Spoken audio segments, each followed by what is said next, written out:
very good morning to all the viewers of Q News English with me, Vijay Rana, along with Deepak from our studios out here in Telangana. So people, I was here yesterday, but I could not stream because of, there was some memory error with our system. So due to technical glitches, I could not stream yesterday, and today also I will not be able to come live, but we are recording a video for you, a short video. That's how we are going to keep it, a short 15 minutes telecast, and going forward for next 1 week, we will experiment with this, only 15 minutes short video about all the headlines of what has happened across the globe. So starting with our very own country, the country we all love, India. So what's going on in India apart from the protest, the so-called farmers protest? We also have news coming in from West Bengal, where another protest has erupted, and this time it's the women of West Bengal. For the second time back to back, they have once again come down to the streets, and they are protesting against the government because of this all is happening in Sandesh Kali in West Bengal because of all the atrocities that were done by the local politician there, and he belonged to TMC. Apart from that, we have news from Pakistan and news from Manipur, Delhi. Manipur, what Manipur has to offer is a judgment from High Court. There were 2 or 3 factors that culminated together that gave rise to the ethnic violence in Manipur, the extreme violence that we witnessed last year. So one of the reasons to that was a protest from the Meitei community, and they wanted the status of a scheduled tribe following an order from the lower court, which was ruled out, and there will be amendments done to this. So will that change the face of Manipur, or will it have any impact on the ethnic violence or the circumstances out there? And coming down to the global news now, we have IDF, the news from Israel. Israeli Defense Forces warn of escalating attacks. So on one hand, there were negotiations going on. On the other hand, US said, US vetoed, an immediate stoppage of this war. They vetoed against it, and the war did not stop, and the attack continues from Israel. But now they are saying that they are all geared up for the release of their remaining hostages. Until then, the attacks will be escalating. Moving on, the news coming in from United States of America, Seattle, where the Indian student was run over by a police car, and he was actually chasing the culprits, but then Kundla was struck by police vehicle driven by Dave when she was crossing a street in Seattle on January the 23rd. So that was the fatal day for her, and what a tragic accident. Now this is what we call as an accident, so we cannot hold him guilty for that. He was chasing his culprits, and she came in between. So that's a misfortune that happened out there. And on the right hand side, we have the Indian Defense Forces conducting the mock drill in Andaman and Nicobar Islands. So what a fantastic sight yet again, and those are the brave hearts of Indian Army who are actually doing this drill. And this is what I was talking about, the fresh protests. I would rather discuss on what is happening in West Bengal rather than discussing the farmers issue, because it's not exactly something that needs to be discussed, and the government should take a similar stand. And I concur with Prime Minister Narendra Modi on not reacting to whatever is happening out there, because their demands are not reasonable. The government promised them twice the income. They were not okay with that, but they want a minimum selling price. That's fine, we agree to that, but they want all the perpetrators of the crime of the previous incident of violence that happened last year, when in 2020, I believe, when they protested, they hoisted the Khalistani flag, And those criminals, in fact, everybody, all the leaders of this protest should be scrutinized. All their properties, all their bank accounts should be scrutinized, because the kind of money that they make in their bank accounts, it's huge. They are all crorpatis out there on streets shining, their political careers. But there are farmers also in between. They have put farmers, so in the garb of farmers, they are actually minting money. So all the money trail should be taken out. I stand in support of ED. ED should be directed, or CBI should be put to task behind the leaders of the this protest, the farmers protest. Especially the leaders should be targeted, because they are the ones who make a huge and hefty sums of money during these times. And during the election, especially, election is only hardly a 1 month time is left for elections. So that is the time when they come into picture, and they kind of blackmail the government's prevailing. But this time government is not going to go down. A lot of obstructions have been laid by the government of Haryana, and they are not being allowed to enter Delhi. Precautions have been taken in Delhi also. So moving on, let's see what is the news from Sandesh Khali. It says, Thursday afternoon witnessed fresh protests from erupting in Sandesh Khali, an area plagued by turmoil, as enraged locals took to streets to voice their grievances against the alleged misconduct of local TMC leaders, acquisition of sexual abuse of women, and forcible land grabbing fueled the fury of demonstrators. So these two brothers, Shahjahan Sheikh and Siraj Sheikh, both of them were they committed these crimes, and they grabbed the land, they molested women. So that's what the acquisition, and thousands of women actually got together to protest against them. Owing to which, in response to the escalating tension, DGP Rajiv Kumar made a visit to the area. He stayed overnight in the area owing to this tension. And also what politicians had to say is, assurances were made that justice would prevail. So they were given an assurance that justice would prevail, and unlawfully seized lands would be returned to their rightful owners. First of all, the big question is, why these unlawful activities allowed? Was the government of West Bengal sleeping? What was the government doing back then? What was the administration doing when this was happening? It is, always it is said prevention is better than cure. Now we are talking about curing the problem. First of all, why it was not nipped in the bud itself. Now moving on, DGP Rajiv Kumar reiterated the police force's commitment to addressing the gender-based violence, promising stringent measures against perpetrators.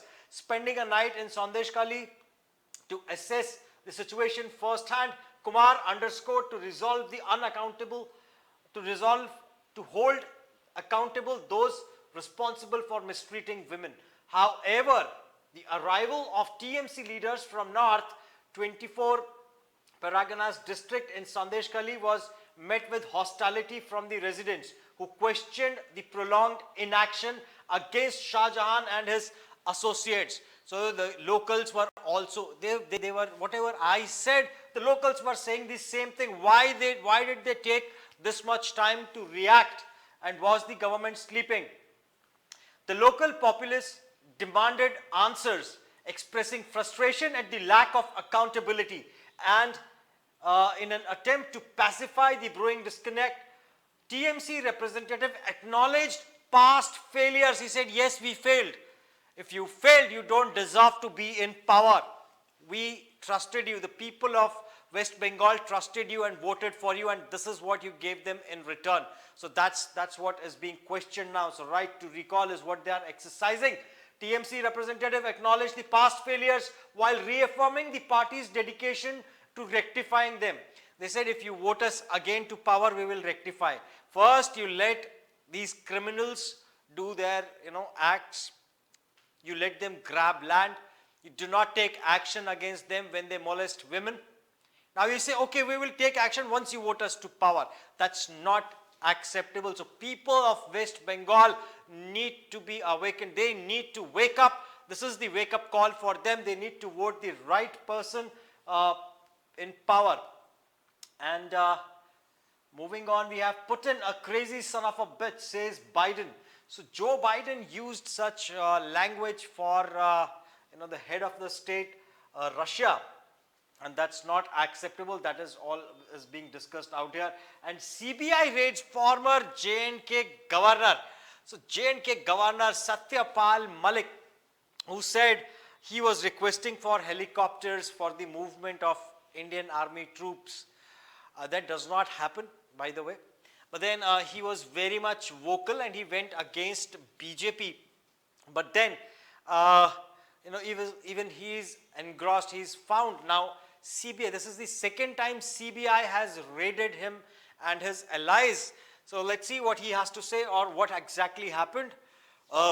This time, the investigation was conducted at over 30 locations across 8 states and union territories, including premises associated with former Jammu and Kashmir Governor Satyapal Malik, as a part of the ongoing investigation into the Kiru hydropower project corruption case.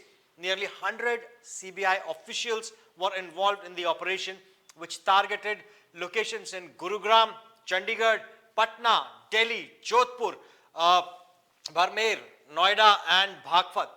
The investigation pertains to the alleged irregularities in awarding civil contracts for the Kiru hydroelectric project valued 2,200 crore rupees.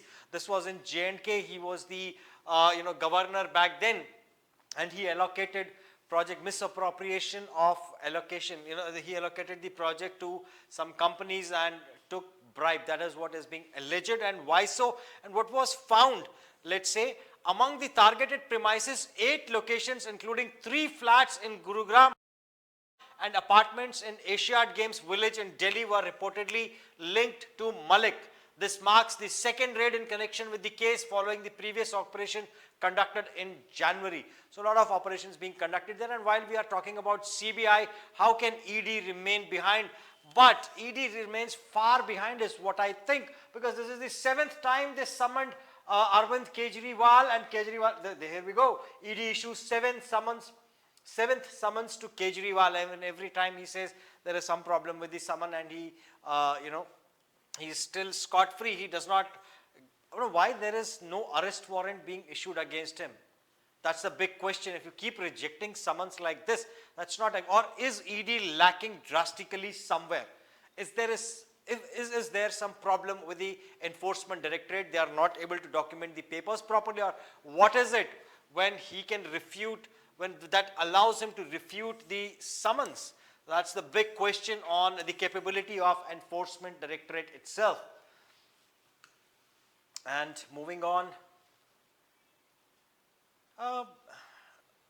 Condom Stakes center stage in AP politics. So now you see the party symbols printed on condoms as well. You can see YSRCP and Telugu Desam Party, TDP, printed on the packets of condoms. So advertising is the, it's not about condoms only. So they are advertising. Basically, advertisement is happening. A lot of advertising is happening, and it has reached this stage as well.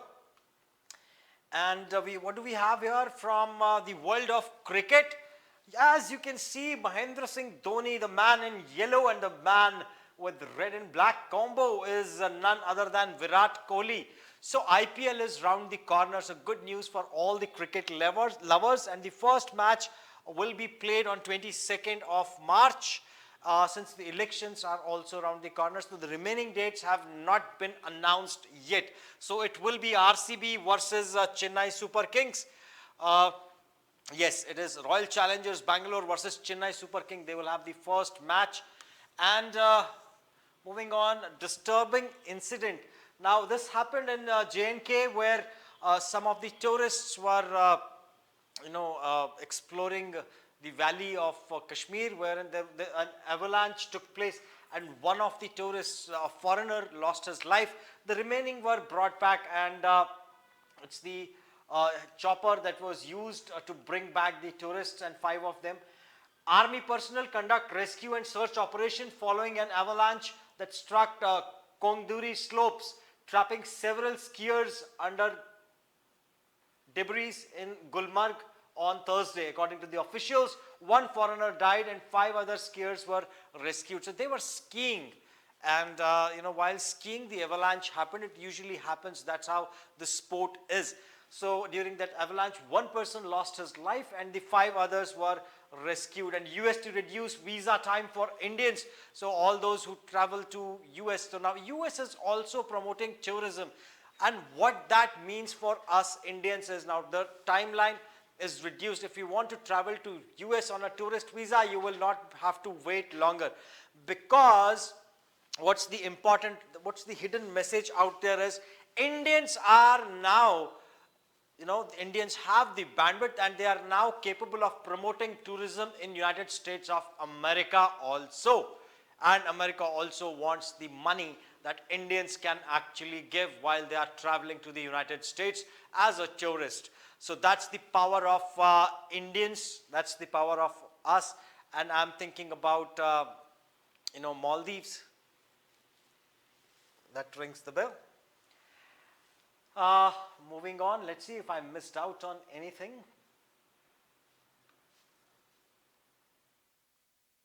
How can we complete the telecast without our neighboring country Pakistan? So the elections were held in Pakistan this month. Results were out, and Imran Khan's party, although they won the majority seats, but they did not have enough seats to form the government.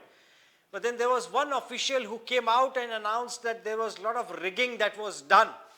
So he claimed that, but and then the election was, the process of entire election was questioned.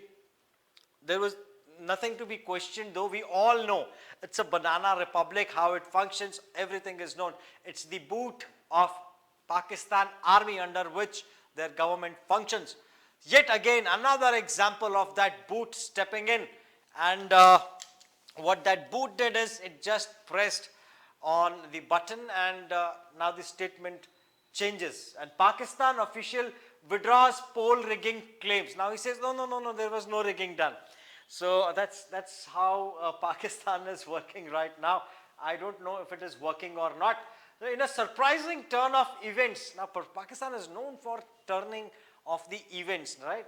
In a surprising turn of events, a former high-ranking bureaucrat who previously accused 13 candidates from Rawalpindi, Pakistan's garrison city, of being unfairly declared winners in the elections, has now withdrawn his allegations. On Thursday, Liaquat Ali Chattha, the former commissioner of Rawalpindi, revealed that he had made the rigging claims under the influence of Imran Khan's party, which dangled the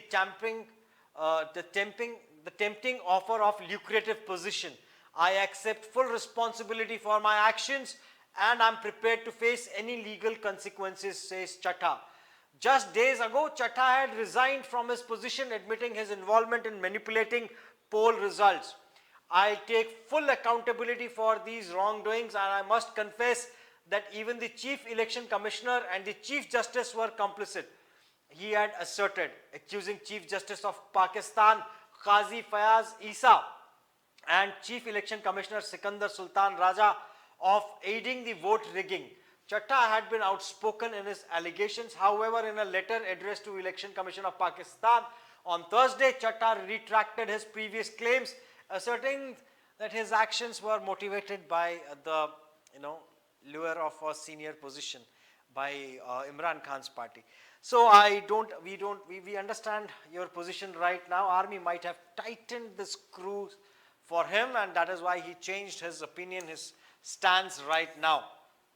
And moving on, we went through literally everything. So people, thank you so much for tuning in today, and stay tuned for more. Vijay Rana signing off.